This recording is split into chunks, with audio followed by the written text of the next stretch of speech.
by conservative candidate Alice Ross from the Haisla First Nation is the LNG plant. LNG Canada, $40 million. Did you work there? Right on. You helped build LNG Canada. Yeah.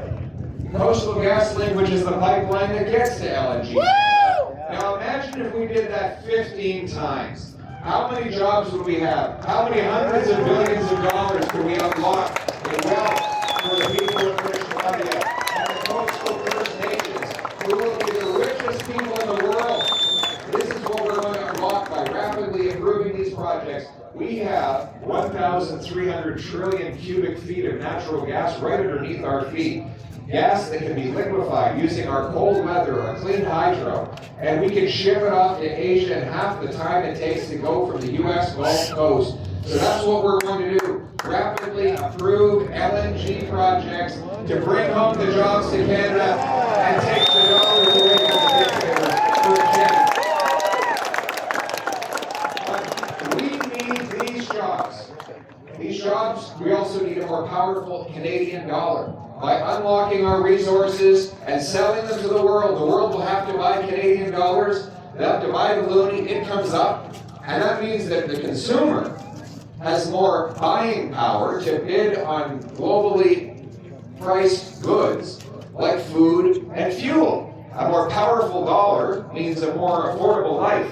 By unlocking our resources, we're not just creating jobs and paychecks. We're giving you back the buying power that has been robbed over the last Liberal decade. That's what we need, strong dollars that buy more goods to reward the hard work of our people, not a weak Liberal dollar that's always falling because all they do is print money and block progress. We need to be a country, we're going to turn the money printer off, and we're going to start buying and building more of the things that money buys for a change.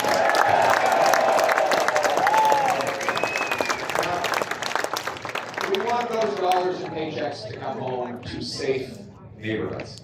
Because after the lost Liberal decade of rising costs and crime, you cannot handle another 4 years of this. We know that is there any crime around here? It's not safe? What's unsafe? You don't feel safe walking down the street.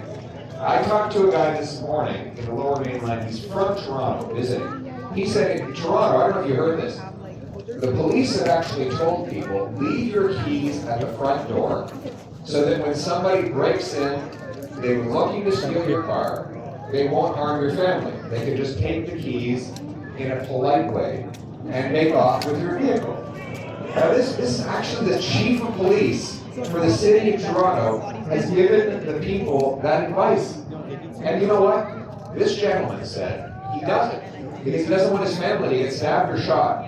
Their lives are worth more to him than the vehicle that's in the driveway. But he shouldn't have to make that choice. He says every night when there's a creak or a sound in his house, he assumes someone is breaking in to get his keys.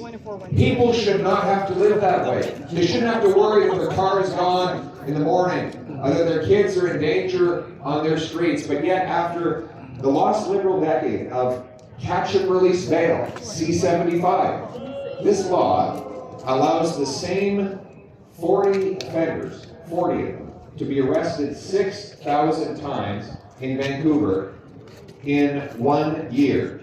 That means each one of these offenders was arrested on average every second day. And those are just the crimes for which they got caught. And the Liberals will keep this in place if they're re-elected. The law requires the judge release the offender at the earliest opportunity and under the least onerous conditions. That's right in the Act. Then there's the C-5, which is a house arrest law. If you're a rampant car thief, you get to do your sentence in your living room watching Netflix or playing Grand Theft Auto. Crazy.